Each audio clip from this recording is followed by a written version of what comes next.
ನಮಸ್ಕಾರ ಸ್ನೇಹಿತರೆ, ನೀವು ಇನ್ನೂ ನಮ್ಮ ಚಾನಲ್ಗೆ ಸಬ್ಸ್ಕ್ರೈಬ್ ಮಾಡ್ಕೊಂಡಿಲ್ಲ ಅಂದರೆ ಈ ಕೂಡಲೇ ಹೋಗಿ ಸಬ್ಸ್ಕ್ರೈಬ್ ಮಾಡಿಕೊಂಡು ಪಕ್ಕದಲ್ಲಿ ಕಾಣಿಸಿರೋ ಬೆಲ್ ಐಕಾನ್ನ ಕ್ಲಿಕ್ ಮಾಡ್ಕೊಳ್ಳಿ.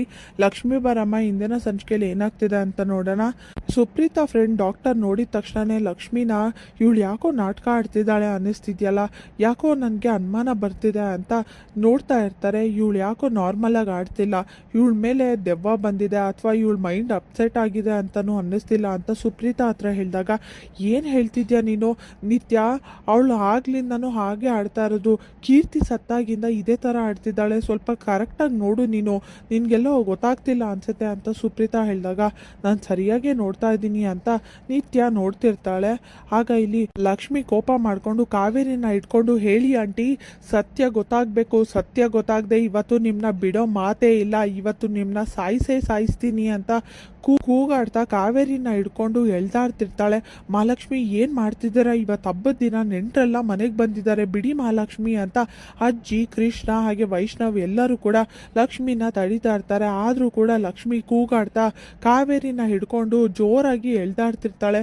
ಪುಟ್ಟ, ದಯವಿಟ್ಟು ಇವಳಿಂದ ಕಾಪಾಡು, ನನಗೆ ತುಂಬ ನೋವಾಗ್ತಿದೆ, ಪುಟ್ಟ ಕಾಪಾಡು ಅಂತ ಹೇಳಿದಾಗ ಇಲ್ಲಿ ನಿತ್ಯ ಇವಳು ನಾಟಕನೇ ಆಡ್ತಿದ್ದಾಳೆ ಅನ್ಸುತ್ತೆ ಅಂತ ವೈಷ್ಣವ್ನ ಹಿಡ್ಕೊಂಡು ಜೋರಾಗಿ ತಳ್ತಾರೆ. ಆಗ ವೈಷ್ಣವ್ ಕೆಳಗಡೆ ಬೀಳಕ್ಕೆ ಹೋಗ್ತಿರ್ತಾನೆ. ಓಡೋಗಿ ಲಕ್ಷ್ಮಿ ಇಟ್ಕೊಂಡು, ರೀ ಏನೂ ಆಗಿಲ್ಲ ಅಲ್ವಾ ನಿಮಗೆ, ಏನಾಯ್ತು ರೀ, ಏನೂ ಆಗಿಲ್ವಾ ಗಾಯ ಅಂತ ಲಕ್ಷ್ಮಿ ನೋಡ್ತಿರ್ತಾಳೆ. ಅದನ್ನ ನೋಡಿದ ತಕ್ಷಣವೇ ಎಲ್ರಿಗೂ ಶಾಕ್ ಆಗುತ್ತೆ.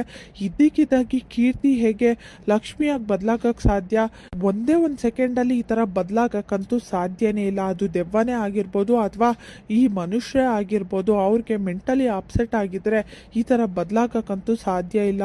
ಅವರು ಮೂರ್ಛೆ ತಬ್ಬಿಳ್ತಾರೆ ಅಥವಾ ಮತ್ತೆ ಏನಾದರೂ ಆಗುತ್ತೆ ಅವ್ರಿಗೆ. ಇಷ್ಟು ಬೇಗ ಬದಲಾಗಿದ್ದಾರೆ ಅಂದರೆ ಇದೆಲ್ಲ ನಾಟಕ ಅನ್ಸುತ್ತೆ ಅಂತ ನಿತ್ಯ ಹೇಳಿದ ತಕ್ಷಣ ಲಕ್ಷ್ಮಿ ಮನೆಯವ್ರು ಎಲ್ಲರಿಗೂ ಶಾಕ್ ಆಗುತ್ತೆ.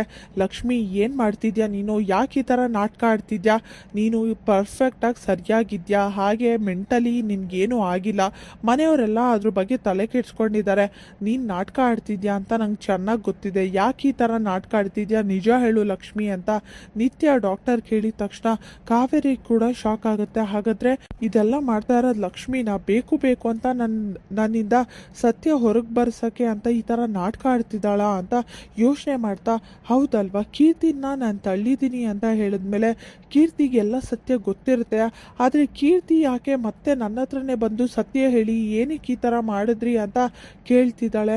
ಸೇಡ್ ತೀರಿಸ್ಕೋಬೇಕು ಅಂತಿದ್ರೆ ನನ್ನ ಬಂದು ನೇರವಾಗಿ ಸಾಯಿಸ್ತಾ ಇದ್ಲು ಅಥವಾ ನೇರವಾಗಿ ಯಾಕೆ ಸಾಯಿಸಿದ್ರಿ ಅಂತ ಪ್ರಶ್ನೆ ಕೇಳ್ತಿದ್ಲು. ಇವಳು ನೋಡಿದ್ರೆ ಆ ಥರ ಕೇಳ್ತಾ ಇಲ್ಲ, ಇವಳು ನಾಟಕ ಆಡ್ತಿದ್ದಾಳೆ ಅನ್ಸುತ್ತೆ ಅಂತ ಕಾವೇರಿಗೆ ಅನುಮಾನ ಶುರುವಾಗುತ್ತೆ. ಮನೆಯವರೆಲ್ಲ ಯಾಕೆ ನಾಟಕ ಮಾಡ್ತಿದ್ದೀರಾ ಅಂತ ಪ್ರಶ್ನೆ ಶುರು ಮಾಡ್ತಾರೆ ಲಕ್ಷ್ಮಿ ಮೇಲೆ. ಲಕ್ಷ್ಮಿ ಏನು ಮಾಡಬೇಕು ಅಂತ ಗೊತ್ತಾಗದೆ ಟೆನ್ಷನ್ನಲ್ಲಿ ಒದ್ದಾಡ್ತಿರ್ಬೇಕಾದ್ರೆ ಇಲ್ಲಿ ಬೆಟ್ಟದ ಮಾದೇವ ಮನೆಗೆ ಎಂಟ್ರಿ ಕೊಡ್ತಾರೆ ಸೀರೆ ಹಾಕೊಂಡು. ಮಂಗಳಮುಖಿಯವ್ರ ಜೊತೆ ಬಂದಿದ ತಕ್ಷಣನೇ ಕಾವೇರಿಯನ್ನ ನೋಡಿ ಇವಳೆ ತಳ್ಳಿದ್ದು, ಇವಳೆ ಅಂತ ತುಂಬ ಹೆದರ್ಕೋತಾ ಇರ್ತಾರೆ. ಮನೆಯವರೆಲ್ಲಾನು ಕೂಡ ಕಾವೇರಿನ ನೋಡ್ತಾ ಇವ್ರು ಯಾಕೆ ಹೆದರ್ಕೋತಾ ಇದ್ದಾರೆ, ಯಾರು ಇವರು ಅಂತ ನೋಡ್ತಿರ್ತಾರೆ. ಇಲ್ಲಿಗೆ ಸಂಚಿಕೆ ವಿಡಿಯೋ ಮುಕ್ತಾಯವಾಗಿದೆ. ಲೈಕ್ ಮಾಡಿ, ಶೇರ್ ಮಾಡಿ, ಕಮೆಂಟ್ ಮಾಡಿ, ಸಬ್ಸ್ಕ್ರೈಬ್ ಮಾಡಿ. Thank you.